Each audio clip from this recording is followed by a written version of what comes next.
So as you can see, Kitty Cat has decided to join us again today. We'll see if he'll let me do this.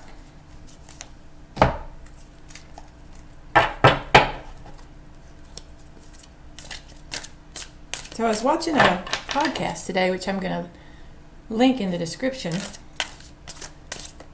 The name of the podcast is Clear and Vivid. And this particular podcast was about climate change. It's Alda's podcast, and he was interviewing Katharine Hayhoe, who's a climate scientist and a professor, a political science professor, I believe, at a university in Texas. So the question that I have today is, in regards to the climate crisis, are we doomed? Is there anything we can do about it? Now, we all know that there are things that we can do about it, but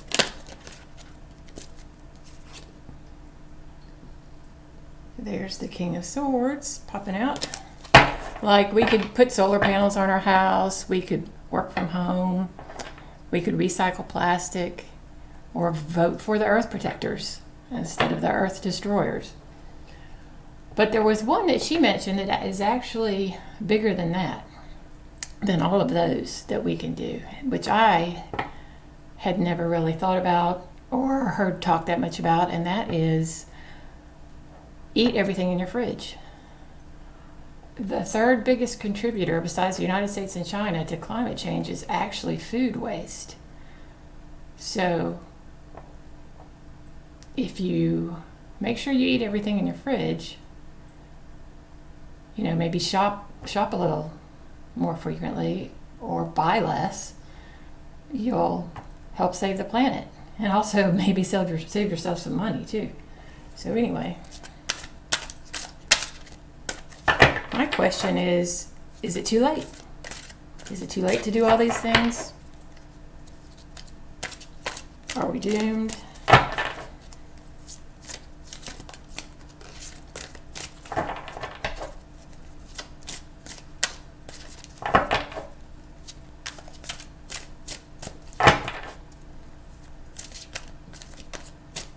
Let's see.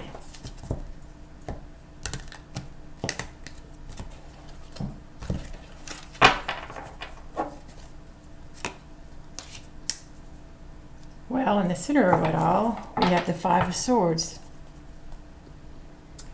which is a lot of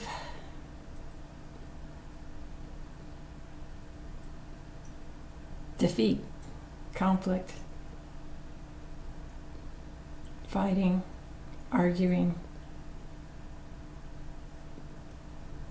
defeat by dishonor, winning at all costs.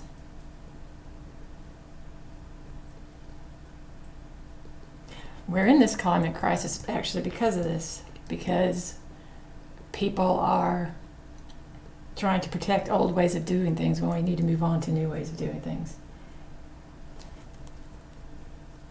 And they're actually winning at this point at the cost to our planet.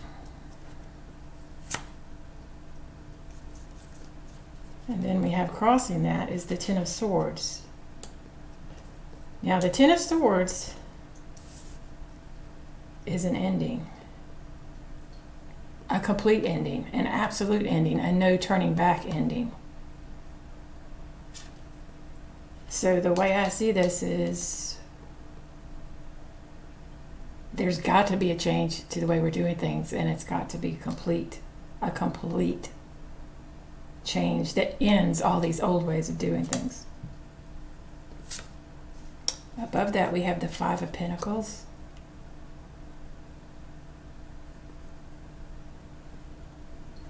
Below that we have the Four of Pentacles. Now the Four of Pentacles I see as stability or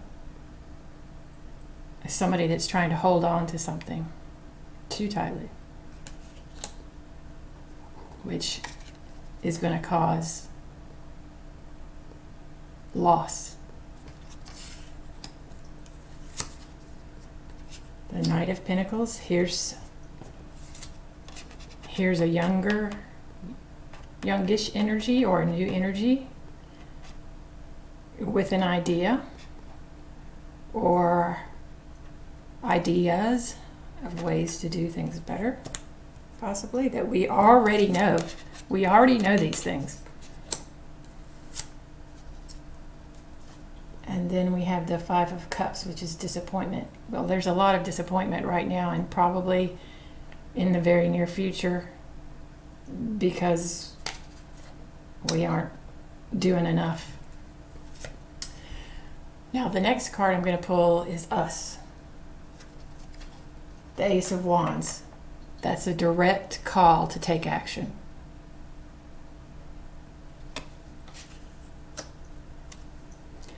Our environment is the Nine of Wands.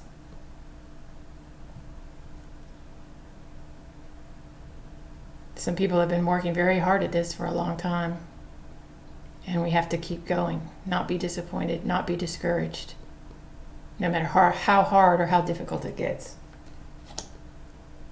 And then our fears, Eight of Swords, is that we'll be bound, trapped, not able to do anything. We think we can't do anything. We think there's nothing we can do. That's our fear. And then the outcome is Judgment.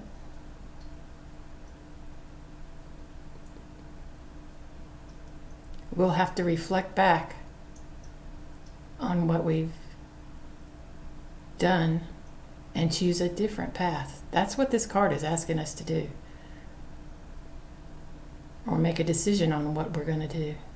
I see it as reflecting into the future as far as you can and choosing a different path.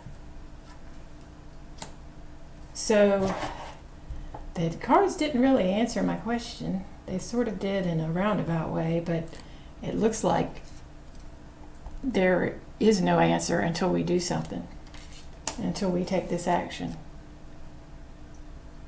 It looks like it's all in our hands.